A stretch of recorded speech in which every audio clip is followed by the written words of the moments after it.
we've actually played against all year. You know, those guys really collectively dug in and dug deep and tried to come out on top. But my guys, once again, was able to find a way. You know, we've been doing it all year, playing hard, playing tough, and no matter what, you know, finding a way basically just to overcome with all that we basically being faced with. And here today, we're champions once again, and you know, my congrats to those guys along with the rest of the team, and I'm just happy for them. Coach, when you look back at the last 11 years now where you've won 8 state titles, can you kind of reflect on your dominance, and is there ever a point when you kind of look back and you think about the historical context of what Dunbar has been able to achieve over the last decade? It's really been an honor, I would say, first, just being able to go back and stand on the sideline, being a former player, and knowing what that school history is all about. And each year, you know, we try to tell the guys that come in, you know, what that poor pride is like, what that legacy is like, what the history of the school is. And a lot of them don't always get it within the short time frame. Sometimes it has to grow on them, but eventually, you know, they'll actually understand, you know, what that poor pride means. And like I said, today, you know, we're sitting here as champions, and their names will now go in the history books of that school.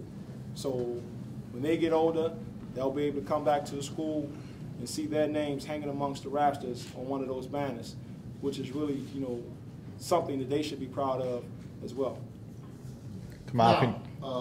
It seemed like the second half you kind of took charge late in the game. Was that a conscious effort? Did you feel like that's what you had to do, or is that just kind of was a flow of the game?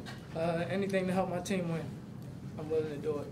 And Coach told us to attack, and that's what we did. Whenever he tells us to do something, that's our role as players to do it. And you guys can answer this question. Just talk about just being able to persevere through this. I mean, you guys have won 4 straight, but this is the first time in a long time that, you know, we're standing around in the 4th quarter, and us as reporters are kind of like looking at each other like, wow, this is a game. I guess Keandre, because you're the most experienced, talk about that. Well, we just had to battle this one out. I mean, all through the year we had battles, Emerson, Lake Clifton, we had battles all year. So it wasn't really new, we just had to dig down deep, get one stop to win the game. And that's what we did. Daxter, last time you guys had a game this close was the Baltimore City Championship. What did that game do to help you guys prepare for this run in this game today? Well, today they was a well-coached team. They played tough and they played together. But our city championship game, that prepared us because we faced those type of games a couple times this season, and we talk to each other and tell each other that no matter what, we're gonna have each other back and stay together throughout the whole game. Fuss and whatever to each other, but at the end of the day, we know how to bring each other back and hug each other and tell them that they just win. Everybody, is Edmonton going to win today? We hope. Hope so.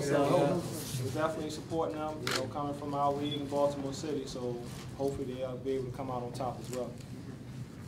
Kamal, you had 4 fouls entering with the 7-minute mark coming in the 4th quarter. How did you manage to stay composed, like out getting charges, reaching on defense? Like, My coach just kept telling me to be smart throughout the game. I made some bad decisions, committed the fouls.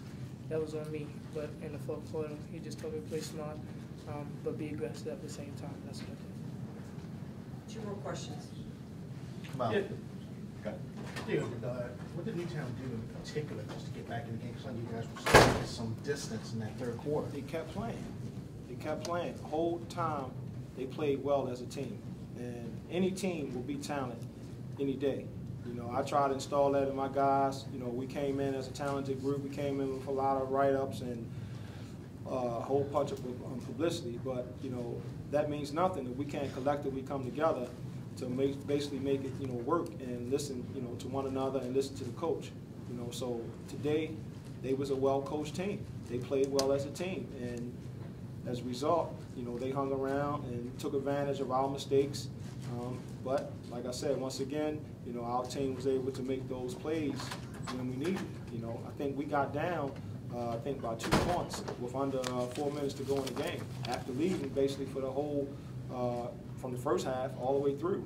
But, you know, any other team probably would have, you know, folded under that pressure, you know, and maybe tried to go out there and do some things that they shouldn't have done or should have did. But, you know, my guys was able to make plays at the end. We was able to knock down the free throws when it counted.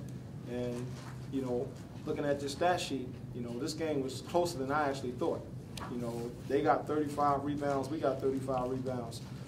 They went to the free throw line and shot 35 free throws, we shot 32. You know, but you wouldn't be able to tell that according to how the game was being played in the flow. You know, I thought maybe they shot more free throws than us, totally, a lot, but they didn't. You know, so we were still right there. We were still able to overcome, you know, through all of this. And once again, you know, I'm just happy to be in this position. I mean, we still gonna be the same type of program. You know, we still gonna come out and try to install defensive-minded players and try to make them, you know, play as a team. I mean, moving up to 2A, I guess the only time that really will make a difference is coming to this point here. You know, but throughout the season, our record, I mean, our schedule don't change. We play 1A, 2A, 3A, 4A, private, Catholic, all season long, you know, to prepare us for moments like this. So that won't really change except for when it comes to getting to College Park. Congratulations, Dunbar. Thank you.